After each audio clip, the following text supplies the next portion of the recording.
Good morning, ladies and gentlemen. I'm meadsy69. Welcome back to the channel. Now, today we are going to continue playing on my free-to-play account. And of course, just like last time, we haven't really got too much further forward, but we are at the RHM Borsig. Now, I'm not a great lover of this tank, and it's a shame because I love the tier 9 version and I love the tier 10. Like, I think they are one of the best tier 9s and tier 10s when it comes to tank destroyers, but at least we've got the bigger gun. Now, for me, the bigger gun is more fun. It does more alpha.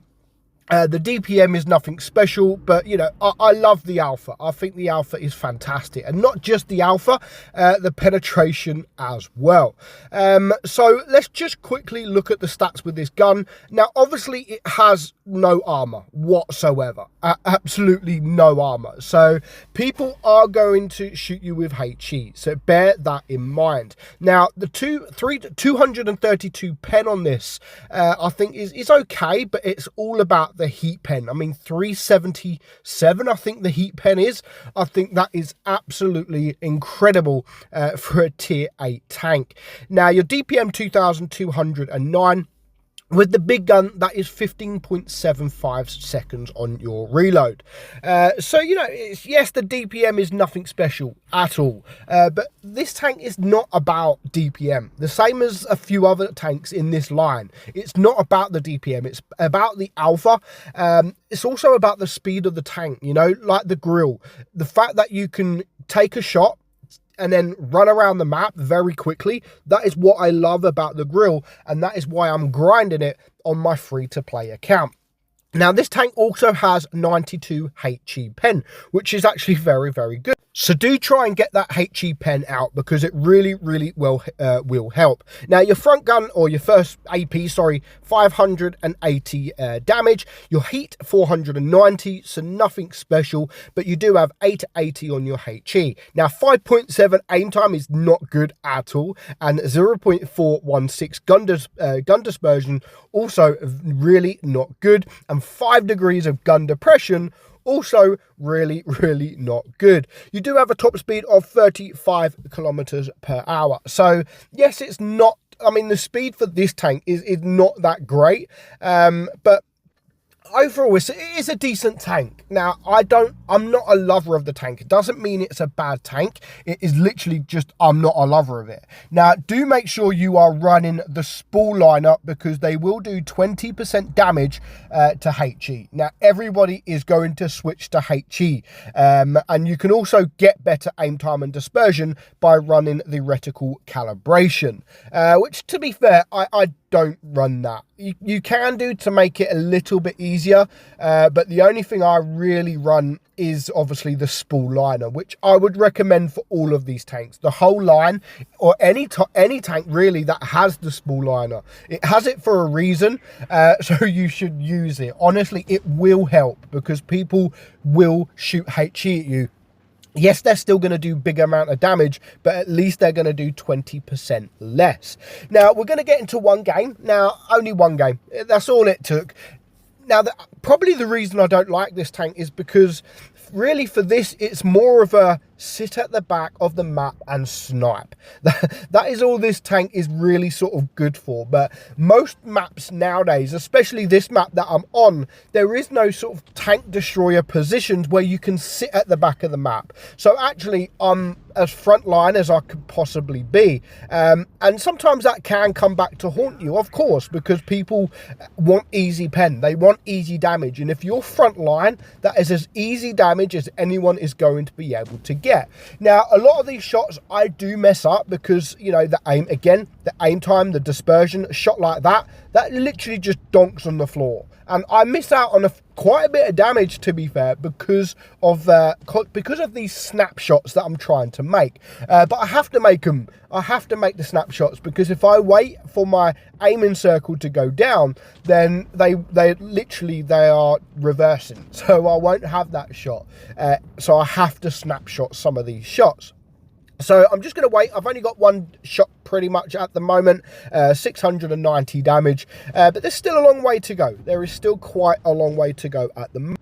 So we just got to learn to be a little bit patient as well. And I'd recommend anyone to do that in a tank like this. So let's have another go, shall we? Yeah, no chance whatsoever. That was not going to go and get that guy. Now, I could have destroyed the SU-152 now, and which would have made my life a lot easier if I would have killed him. But sadly, because of the accuracy on this thing that isn't great, he's still alive and he's still full hit points, unfortunately. Now, as I've said, if you can't pen them with your AP, don't be afraid to switch to the heat. Yes, it does a little bit less damage, but at least it almost guarantees your pen. Now, that guy, I've just had that shot on the Object 252U. Now, as soon as I switched to the heat, look how easy that was to penetrate him. It was like butter. Now, it is absolutely insane amount of pen with this tank. So do bear that in mind. If you have to use heat, then don't be afraid to use it, because you're going to want to maximize your damage. And yes, it does less damage, but at least you will penetrate. So far, it's a 4 versus 5. Now, a lot of that is down to me because, you know, I've missed 3 very important shots, very important shots now, and that could literally have changed the outcome, or this could have changed the look of the game at the moment. Now we have brought it down to a 4 versus 4, and now the Object 252U, I'm just going to go for the shot. No, can't really get the shot, so let's just take the shot on the SU. So 3rd shot on the SU, and only 1 has hit, and he's a 1 shot already. Now again, bear in mind, this has got decent HE pen. So if you come up to the side of tanks or the rear, again, don't be afraid to use that HE, because again, with 880 average damage, it really will help if you do manage to penetrate. So far, 2.2k damage. There's 4 tanks left alive, but at this point, I've saved my hit points. I haven't been shot, and now we can sort of just push forward, and it doesn't matter if we get shot once or twice. We've managed to take out the SU and the Object 252 here. We're just going to switch to the HE here because he is only on 180. We should be able to take him out, which we have for our 3rd kill. 2 tanks left. We was just going to sit and cap this base, but as soon as the T-32 starts to come in here, I'm thinking, you know what? You can have the base. I don't want it. I want damage. You can go and have the base. But it was important that we do get that base, because the enemy had 2 bases and they are on 700 supremacy points. So it was very important to actually cap that base. But, you know, I felt I could come off that base with the T-32 there. So the P-43 TER is actually doing quite a good job against this IS-3. Unfortunately, just before I get there, he does die, but it does mean that I can take my shot and clear that guy for my 4th kill. And just 1 tank left, the Chrysler K. He is going to get taken out by our T-32. So overall, decent game, not too special by all means. And I was actually pleasantly surprised when this game ended that I did get the golden M. You know, it was only 3k damage. Yes, I was front line, but I only got 138 assistant damage.